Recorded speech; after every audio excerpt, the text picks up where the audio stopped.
बिस्मिल्लाहिर्रहमानिर्रहीम। मोमिन इकराम हर हाजत के लिए वजीफ़ा दे रहे हैं।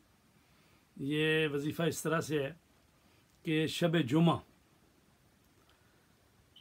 जुमा सहरी के वक्त 2 रकत नमाज हाजत पढ़े, और उसकी नीयत ऐसे ही है, 2 रकत नमाज हाजत पढ़ता हूँ या पढ़ती हूँ कुर्बतन इल्लल्लाह। तो जो भी आपकी हाजत वो आपके ज़हन में होनी चाहिए। तो 2 रकत आपने नमाज पढ़नी है शब जुमा सहरी के वक्त। जब नमाज पढ़ लें तो उसके बाद 100 मरतबा दुरूद शरीफ पढ़ना है, अल्लाहुम्मा सल्ली अला मुहम्मद व आले मुहम्मद। उसके बाद आपने 1000 मरतबा पढ़ना है बिस्मिल्लाहिर्रहमानिर्रहीम।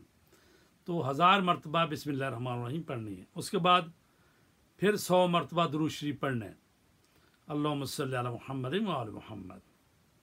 और उसके बाद अपनी हाजत अल्लाह तबारक ताला से तलब करें और इस अमल को 3 जुमेरातें अंजाम दें।